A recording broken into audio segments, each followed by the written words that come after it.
Brian ഒരു very creative, നമ്മൾ പറഞ്ഞ പോലെ ക്രിയേറ്റീവ് പേഴ്സൺ ആയതുകൊണ്ട് ക്രിയേറ്റീവായിട്ട് പല കാര്യങ്ങളും കൊണ്ടുവന്നു. ആ എക്സ്പീരിയൻസുകൾ ഇമ്പ്രൂവ് ചെയ്യാൻ പുള്ളി പണ്ടേ ശ്രമിക്കുമായിരുന്നു.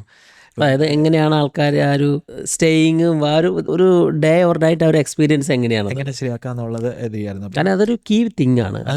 ഏതൊരു ബിസിനസിന്റെ ആണെങ്കിൽ ആ ഒരു കസ്റ്റമർ എക്സ്പീരിയൻസ് ആണ് അതിന്റെ ഒരു ഗ്രോത്തിനെ ഒരു ലെവറേജ് ചെയ്യുന്ന ഒരു സംഭവം. ഉറപ്പായിട്ടും അത് എയർബിഎൻബിയുടെ പ്രത്യേകത. കാരണം എയർബിഎൻബിയിൽ സെപ്പറേറ്റ് ആയിട്ടാണ് ഇത് പറഞ്ഞത്.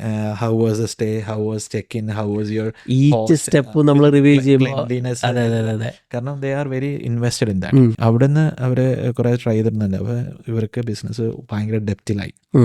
ഇപ്പോൾ ഇവർ പൊങ്ങിക്കിടക്കാനുള്ള അവസ്ഥയില്ല, ഒരു ഇതില്ലാത്ത രീതിയിലായി. ഇപ്പോൾ 2008 ഇലക്ഷനിൽ ഒബാമയുടെ കോമ്പറ്റീറ്ററും കൂടെ മെക്കേനും കൂടി ഒരുമിച്ച് ആ ഇതിൻ്റെ സമയത്ത് ഇവന് തോന്നിയൊരു ഐഡിയ ആണ്, ബ്രയൻ ചെസ്കിക്ക് വന്ന ഐഡിയ ആണ്, ഓക്കെ ഇവർക്ക് പൈസ വേണം.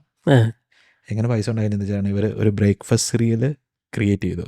ഒബാമ എന്ന് പറഞ്ഞിട്ട് ഒരു ബ്രേക്ക്ഫാസ്റ്റ്, ഡെമോക്രാറ്റിക് ബ്ലൂ കളറിലൊക്കെ ഉള്ള ഒരു ബ്രേക്ക്ഫാസ്റ്റ് സീരിയലിന്റെ ബോക്സ് ഉണ്ടല്ലോ, അതിനകത്ത് ഒബാമയുടെ പടമൊക്കെ വെച്ച്. അപ്പൊ അതിന് കാർട്ടൂൺ, മറ്റേ ഒരു റെഡ് ഇതില് ക്യാപ്റ്റൻ മക്കെയിൻ അതിനകത്ത് റെഡ് കളറിലുള്ള ഇത് റിപ്പബ്ലിക്കൻ ഒരു സെറ്റപ്പ്. ഇത് സാധനം ഹിറ്റായി എന്ന് വെച്ചിട്ടുണ്ടെങ്കിൽ അങ്ങനെയല്ല, അവര് അറ്റൻഷൻ കിട്ടി. അതാണ് ഒരു തിങ്കിങ് ആണ് അതിന്റെ ഇത്.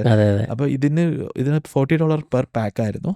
അത് വെച്ചിട്ട് ഇവര് ജീവിച്ചിരിക്കാനുള്ള പൈസ വരെ, ആ ബിസിനസ്സിന് സർവൈവ് ചെയ്യാനുള്ള പൈസ വരെ ശ്വാസം കൊടുത്തു അവരുണ്ടാക്കി. അതിൽ നിന്ന് അവര് എന്ത് ചെയ്യാമെന്നുള്ള ചിന്തയിൽ പലരെ അപ്രോച്ച് ചെയ്തു. ആരും ഇൻവെസ്റ്റ് ചെയ്യാൻ റെഡി അല്ലായിരുന്നു. അപ്പം ഈ അമേരിക്കയിലുള്ള ഒരു എന്താ പറയുക, ഒരു സ്റ്റാർട്ടപ്സിന് കൊടുക്കുന്ന ഒരു ആക്സിലറേറ്റർ പ്രോഗ്രാമാണ് വൈ കോമ്പിനേറ്റർ എന്ന് പറഞ്ഞിട്ടുണ്ട്.